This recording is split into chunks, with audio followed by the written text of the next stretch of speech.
I want to tell you a story. This has been like when I was 16. So I have my family went to church growing up, and I know not everybody, has that same paradigm. I feel strongly that God will talk to you through the tools you're using. So he will just show up like wherever you find yourself. If he has something to say, he's going to show up and use those tools. Maybe it's a friend in your life or a show that you're watching or a song you're listening to on the radio while you're driving to work or a book you're reading. In my life, some of the tools I have used are scripture. I did go to church with my family growing up. And so those are some of the tools that I used very intentionally as a way to try to form a relationship with my higher power. And so I want to tell you a story. When I was a teenager, I grew up in a family that was like, I'll say the word high risk, and just, I mean, statistically, like my parents had divorced, my dad had passed away. So it was a single parent home. My mom worked full time. And so me and my brothers and sisters, we had a lot of time to do whatever we wanted. I mean, my mom taught us. I knew what she wanted us to do. I knew what the expectations were. But we had a large amount of time every day that we were unsupervised, and we could do whatever we wanted. I mean, it wasn't I mean, I had older brothers and sisters. It wasn't like we were little kids at home by ourselves, but we had an opportunity to do what we wanted, and we did. Luckily, I kind of wanted to do good things. I kind of wanted to follow the rules. Not all of my siblings that were that way. We lived in a lower income neighborhood, and so we were in a community of people who had similar situations, single parent homes, lower income, and it was a place that was kind of ripe with a lot of bad things. So statistically, there was a good, I have a sister who was a teenage mom, and just statistically, we were at high risk, in terms of society. And I have to tell you that in that space, that my mom, she was taking us to church and trying to make sure we knew what we wanted, what she wanted us to be doing, and how to live a life that would be, a good life or whatever. And when I was 16, I was in a place in my life where I feel like I was kind of interested in this God thing. Like I wanted to do good things. I wanted people to think I was doing good things for sure. So when I did go to church, I kind of like had a persona. It was sincere, but it was definitely like, I love God. I want to do the things that are right, and I want to be a good person and love people. When I wasn't at church, though, there was a little bit of a different persona.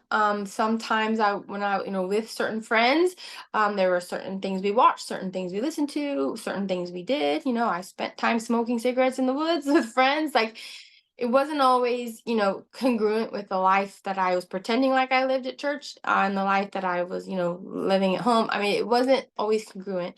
And it wasn't so much that I feel like even then I wasn't trying to have two identities. I wasn't trying to be insincere. That's just who I was. There were these different components in my life, and different things happening, different dynamics moving through my life. And but when I was 16, all of that changed. And I went to an event with some friends. That was a summer event. It was an overnight thing for a couple nights. And before bed, my friends took out their scriptures and read scriptures before bed. And I had already tucked myself in. My head was on the pillow. I was ready to go to sleep. But these other young women, they pulled out their scriptures and read scriptures before bed.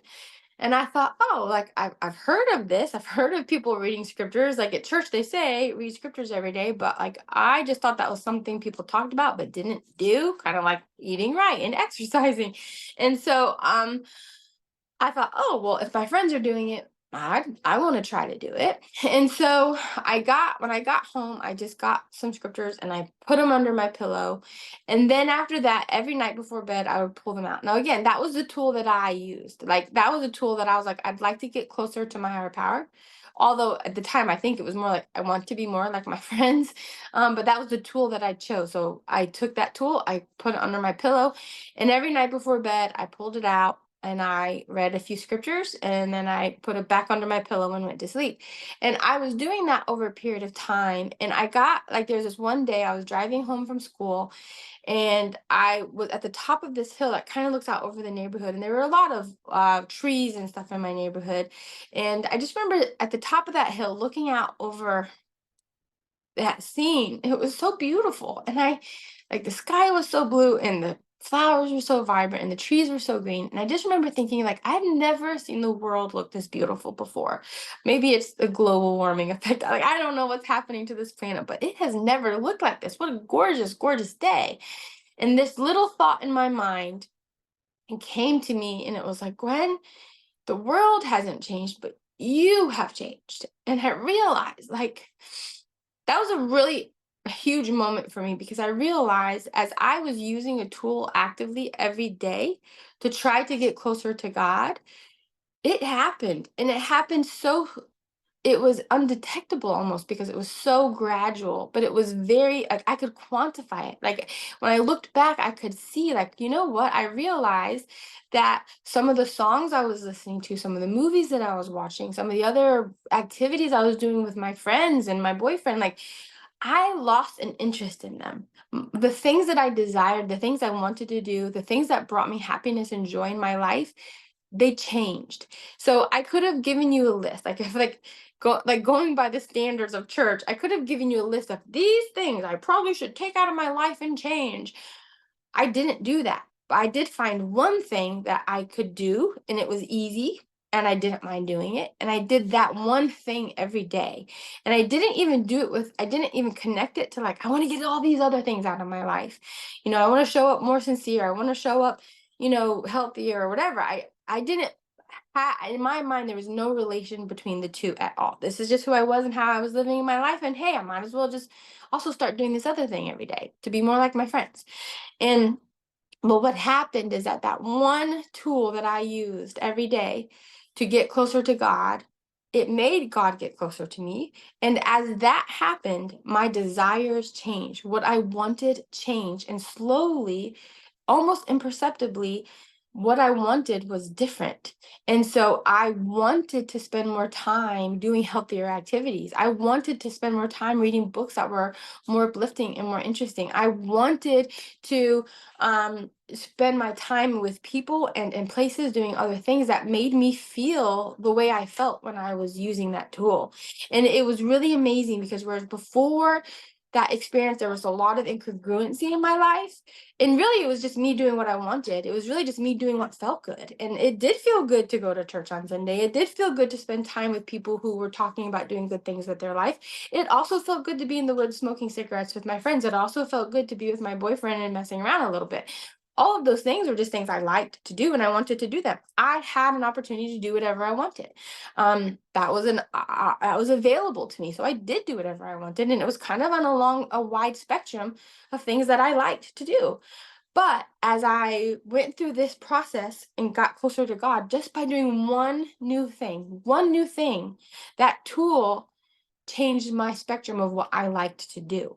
It got smaller, but also it got more acute. The things that, like, where I used to enjoy doing certain things and I liked them, and I liked all these things on this spectrum, this what I wanted and what felt good to me and what felt fulfilling and satisfying, the list got shorter, but also the way it felt good, the way it felt fulfilling, the way it felt satisfying was way more acute. And that, I think, is why it was easier for me to be drawn to those other specific activities, because I was able to see the difference between it feels good to smoke cigarettes in the woods with my friends, and it feels good to serve somebody. Like, before, it was like, this all feels good, I'm going to do all these things.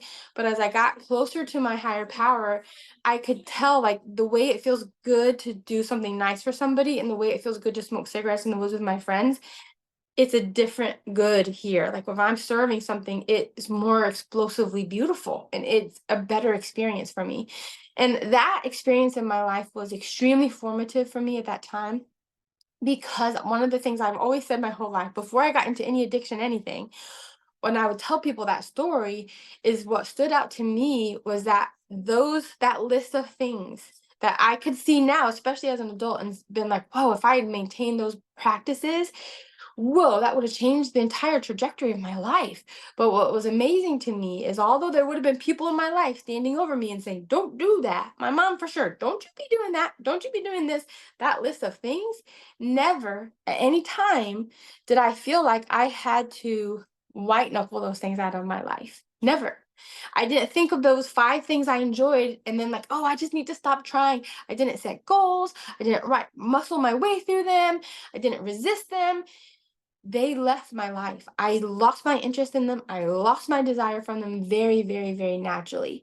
And so to me, like, and I didn't see that for what it was until that one day I was at the top of the hill looking at my beautiful neighborhood. And that little voice was like, you have changed. And sure enough, I had. And that was because, like I said, there was one tool that I introduced into my life, but that tool was super powerful because that was the tool that did bring me closer to God. And as I got closer to God, I could see things a lot more clearly for good and for bad. And so that is what we are trying to do here. Like when in the time that you and I spend together, I'm trying to introduce you to some tools, a few tools that you can use to get closer to your higher power so that you can hear him better, feel him better, and so that your appetites and passions will change. Because as you close that gap, that is going to be a very natural byproduct of what's happening. And it works both ways though.